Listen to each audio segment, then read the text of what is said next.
Hey everyone, my name is Thomas Q. Jones and welcome back to the Castar Couch, presented by Castar. Now, Castar is an exclusive community for creatives, as well as a mobile app to find talent, book gigs, and collaborate with established and aspiring artists in Hollywood. Today, I couldn't be more happy to be talking to one of the most up-and-coming versatile actors in Hollywood. Now, you may have seen him on the AMC's Mad Men, as well as Netflix's Narcos and Altered Carbon. I'm excited to talk to my brother, Matt Biedel. How you doing? I'm doing good, man. Good to see you. It's good to be here. Thank you. Thank you for coming, man. Yeah, you bet. So we know each other from, we have a very interesting history, right? We do, yeah. I used to live at an apartment right up the street from the W in Hollywood. Yep. And I would go to the gym every morning to LA Fitness, and I would stop and get breakfast. Yep. And I would bump into you every day for probably 6 years straight at the W as a bellman, right? Yeah. And I had no idea that you were an actor. And I'm sitting in my manager's car one day and she's showing me this guy. She's like, this actor that I have is incredible. He's on this new show on Netflix. And she showed me the reel and I was like, that's Matt. She was like, you know him? I'm like, yeah, I know him. I was like, I've known him for the last 5 or 6 years. I see him every day when I'm going to get breakfast. So I had no idea, man. I mean, it's crazy. Incredible. I know. So how did you get into acting? The fact that we have the same managers just blew my mind.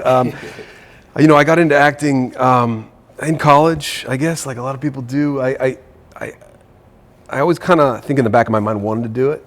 I grew up in Oregon, and it was just never really an option. I didn't really have any, I didn't have super artistic parents necessarily in anything. But once I got off to college, I just kind of, I took a class. I still had a few years left to college, but I was an international law major. I was going to go to law school. Wow. And I just decided, I'm like, you know what, I'm going to try this acting class thing. So I went in, took a class, and next thing you know, I was hooked. And the head of the acting department came over one day and she was like, listen, have you thought about doing this? And I was like, oh, it's just for fun. I'm just, it's just a hobby. I thought I'd try it out. She's like, well, I think you should do it. And I'm like, well, I don't know how my parents would feel about this whole thing. I was going to go to law school. She's like, well, think about it. And it got into my head. And then next thing you know, I switched majors and ended up getting a BFA in acting. And then I ended up going later on and getting an MFA in acting down in San Diego at the Old Globe. And and then I moved here to LA, and next thing you know, now you're working. Yeah, now you're a working actor. That's incredible. So I also read that you used to drive a truck. So my dad owned a trucking business, and I used to have a Class C driver's license up in Oregon. I used to drive. I could do the 16-wheelers a little bit, and I also drove just kind of the smaller ones. And I used to have to go downtown. I do like smaller routes and stuff too, where I drive downtown Portland and have to like parallel park those bad boys in the middle by myself. We didn't have cameras back then either. Yeah. It was just doing it off site, and I had to get out of the truck and run back, check the bag, okay, make sure I'm okay. Yeah, it was crazy, but I got to be a really good truck driver. So yeah, it was kind of and then that was kind of in between to make money for school and all that stuff. So yeah. So for all of you out there, just know that Matt went from driving a truck to being a working actor in Hollywood. So literally anything is possible if you're an aspiring artist. So I mean, is this something you always wanted to do, or is it just something that you just kind of randomly fell into? Did you have any aspirations of being in the entertainment industry at all as a kid? I remember distinctly watching films as a kid and just loving films and seeing, films like Back to the Future and Indiana Jones and the Temple of Doom and all the, at a young age, and thinking like, how do they get to do that, And it was in the back of my head, but like I said, I didn't have family that had done it. I didn't know anybody that had done it. So it was kind of this dream there. It was there, and I knew that I really liked it, and I would love to be in movies and on TV. But it never seemed like a possibility until college, and then it was like, oh, there's actually a class called acting, and hey, why not? Why not try it? So, but yeah, I didn't ever really think about it, pursuing it professionally until then, and even then, I wasn't quite sure if I was gonna be able to do it, but yeah, it's always been something that's kind of fascinated me, more the movies and the TV side. Got you. And then being in Oregon too, so I don't think there's a big entertainment industry in Oregon, but you're close enough to LA. Yeah. Where you see a hop, skip, and a jump away. Yeah, and I remember one of my dad's college buddies was a producer in Hollywood. And about the closest I ever came was they shot a movie called Zero Effect up in Portland. and he got me a job as a PA on it. His buddy, my dad's buddy. And so I worked my ass off and loved it. I loved every second of it, just to be around movies and actors. And Bill Pullman was in it, and Ben Stiller, and Ryan O'Neal, and Kim Dickens, and there was all these great actors. But I just remember seeing them and being like, I kind of want to do that, you know? Yeah. So, and I remember talking with a couple of them, just like, how did you get into this? And they're like, we started in college, and it was kind of shortly thereafter that I thought, well, maybe I'll try you my ended up hand pursuing at it. this. Yeah. Yeah. Well, so how did you juggle a full-time job while pursuing your career? Because obviously you were driving a truck before, and then just being at the W, because you've been at the W for a while. And that's a pretty demanding job, you know, takes up a lot of time. Yeah, it does. It does. I mean, I got married in my mid-20s, you know, so, and now we have 2 kids, and you just kind of have to do what you got to do. My wife's obviously super supportive, and that's a huge part of it. I could never have done it without her. But then you just make it work, and you try to find a job that fits with enough flexibility that you can get out to auditions, that they'll let you leave, maybe film something, come back. And I kind of found that with the W.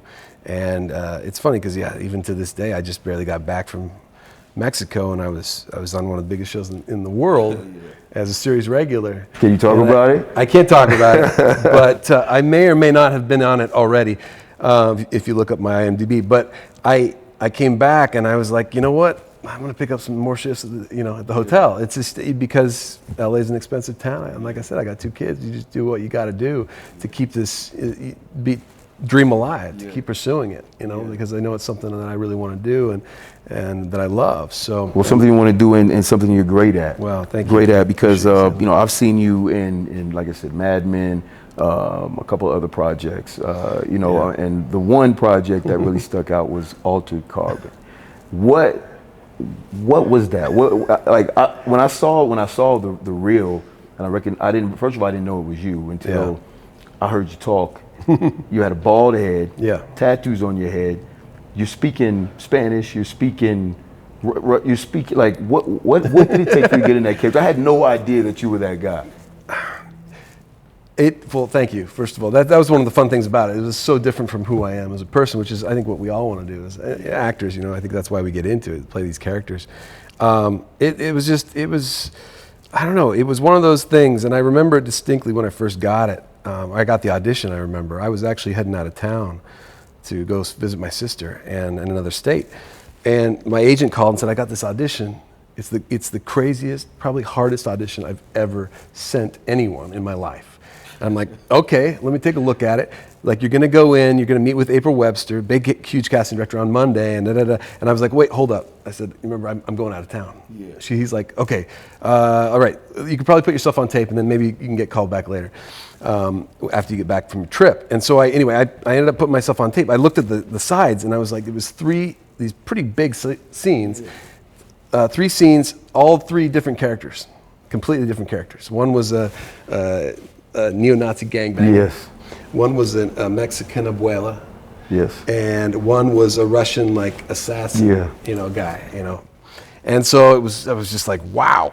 And something about it, I just remember something I was under the gun because I had to get it done before I went out of town. And the guy that taped me, my auditions back then, he had about an hour on Saturday. He's like, I got an hour. So I can meet you at this spot. I can't do it at my place. I have to do it at my girlfriend's place, and this is where it is. He gives me the address, and it's funny because it was like a block away from my apartment. Okay, so across the was street. Good. And I was like, okay, that's crazy. He's like, I got an hour, so let's knock this out. And I was like, well, okay, you're gonna see this. This is crazy.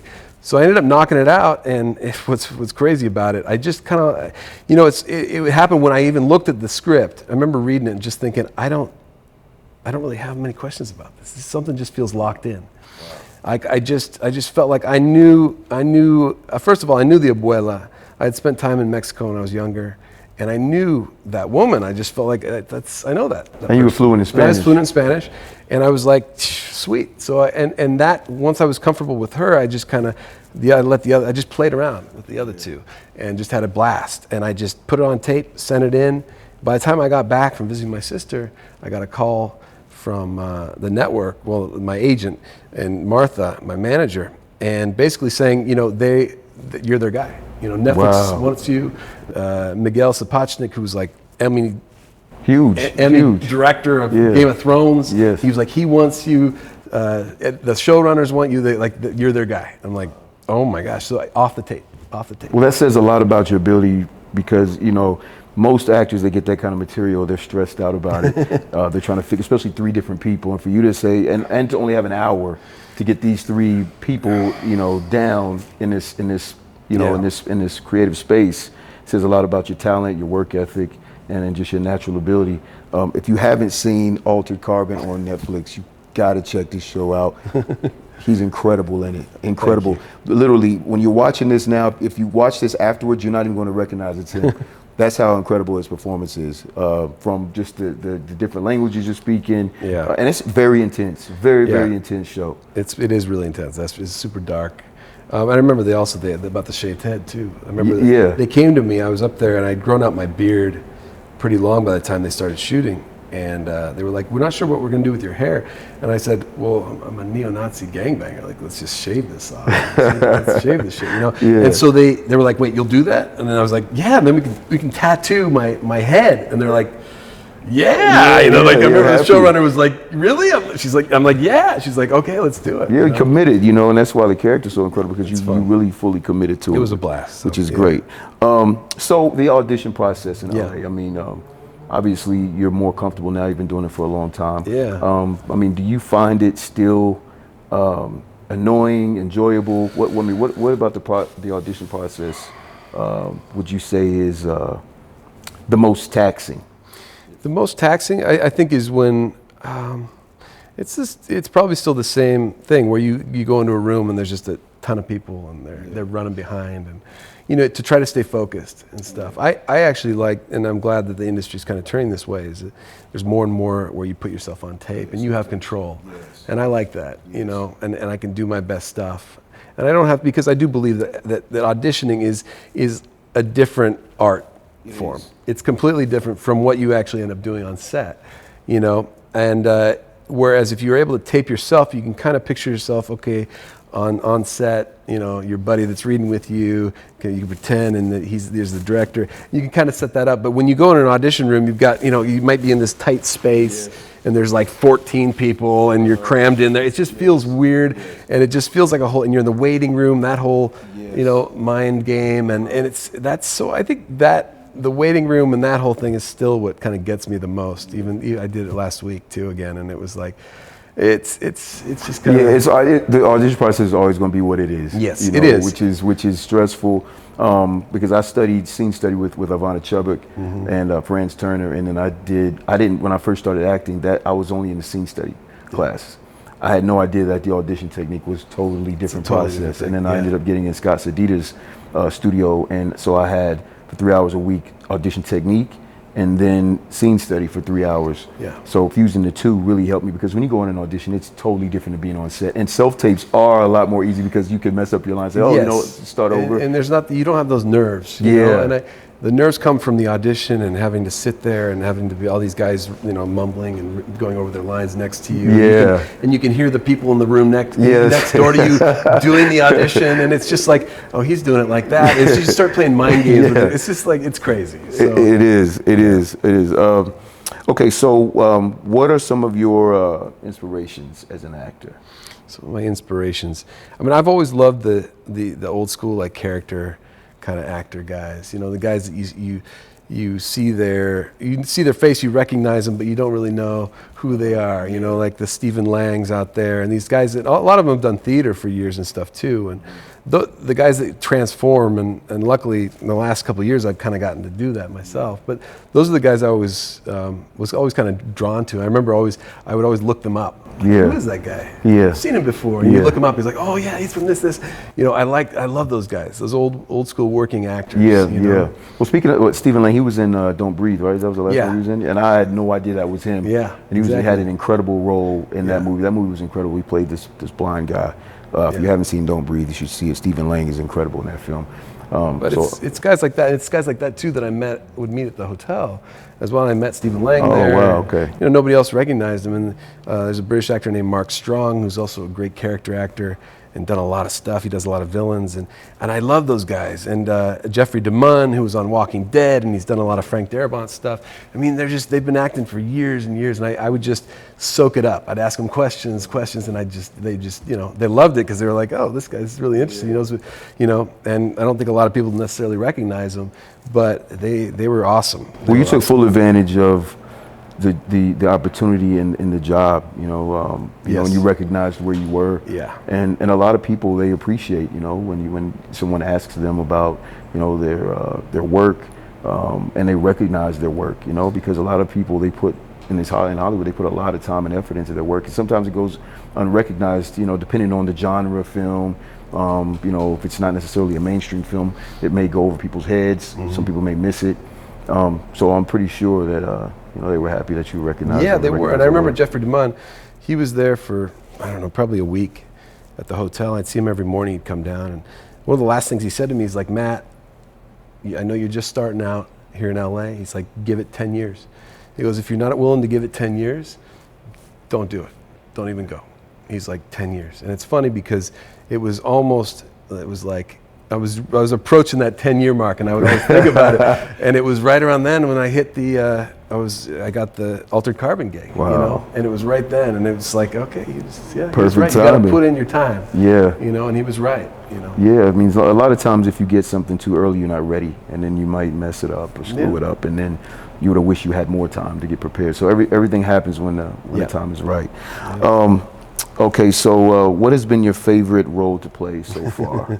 Would it be the Altered Carbon? It's Altered Carbon, no question. Yeah.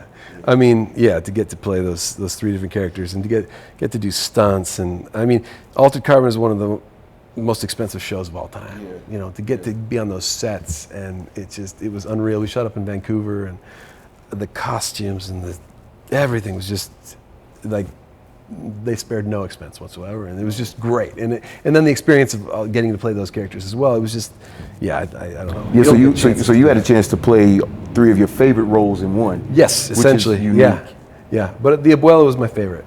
Oh, okay. Yeah, the Abuela was the best of the three. That was, and you could probably see it in the performance. I think that's what my friends have said. They're like, you look like you're having so much fun playing that, and I'm like, because I was. It was No, great. I mean, the whole show, you look like I mean, this is who you are, you know. I mean, it's I can tell that you make things very personal in the characters, all three characters.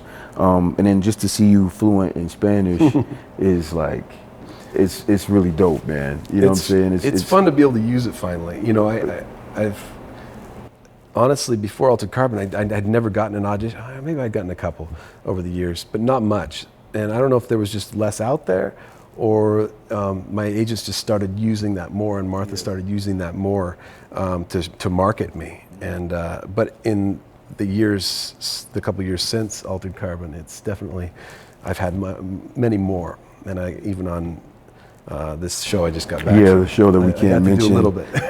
Can we say it's on Netflix? No? Sure. Is it on? Yeah. Maybe on Netflix. I mean, everything I've done in the last few years has been on Netflix. Yeah, that's what I was anyway, about to say. You were also in Umbrella Academy. Yes. Umbrella Academy also. Yeah. So yeah, either way, whether it's on Netflix or not, Netflix loves this guy right here. Netflix. I hope he's so. He's a I hope Netflix so. favorite. Which artist do you aspire to work with?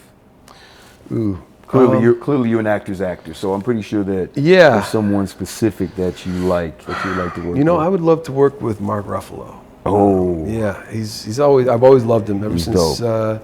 You Can Count on Me, that movie, one of his early movies that really kind of broke him. I'd love to work with him. Who else? I mean, there's so many.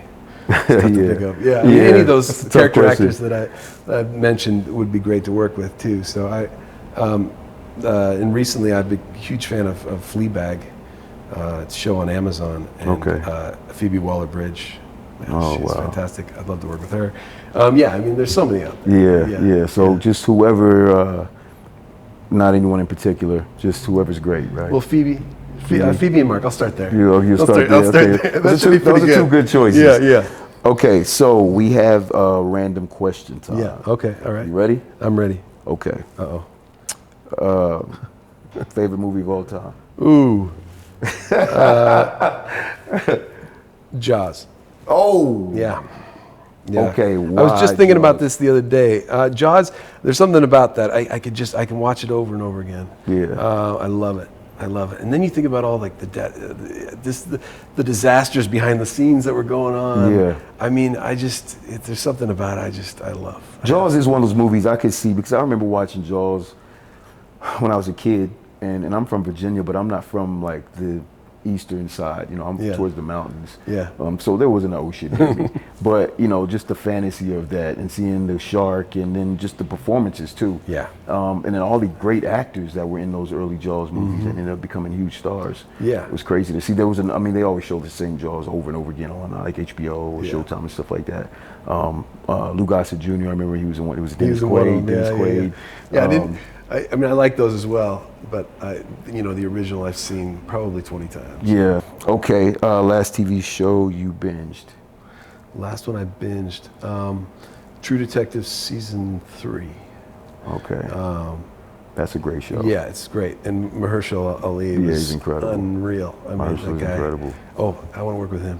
Okay. So Okay. So we got it. Yeah, I mean, and I've heard nothing but amazing things about that guy. Yeah. I've heard he's just the sweetest. A buddy of mine was on that season with him, and just can't say enough good things about him. Just what a professional, amazing actor he is, but also just as a human being. Yeah. Yeah. That always helps. Okay. So you're from Oregon, right? Oregon. Yep. Ducks or beavers?